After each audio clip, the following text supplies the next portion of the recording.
Tuluyan ang nagsalita si Kim Chiu upang linawin ang matagal ng usap-usapang buntis umano siya sa gitna ng sunod-sunod na espekulasyon sa social media. Diretsahan ang ipinaliwanag ng aktres ang totoong dahilan kung bakit tila may umbok sa kanyang tiyan at ilang larawang kumakalat online. Para sa marami, ito na rin marahil ang una at huling pagkakataon na sasagutin niya ang naturang issue. Ayon kay Kim, wala umanong katotohanan ng mga balibalitang siya ay nagdadalang tao. Aniya, "The bulge in my tummy is just from the petticoat of my gown, so don't gossip about me. Because in Cebu, usap means to chew, to eat and get full, not to talk and gossip about the petticoat I'm wearing." Sa kanyang pahayag, malinaw niyang ipinaabot na ang umbok na napansin ng ilan ay dulot lamang ng suot niyang petticoat at hindi ng pagbubuntis.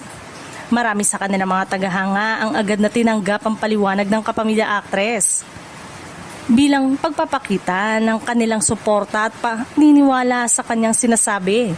May isa ring netizen ang nagsabing, "Yan kasi, makita lang na nakaumbok sa puson, buntis agad ang hatol." Gayunpaman, meron ding mga netizen na hindi pa rin tuluyang nawala ng pag-asa na balang araw ay magkakatotoo ang matagal ng issue. Kabilang sa mga tinatawag na Delulu fans ang nagbiro ng wait for another month.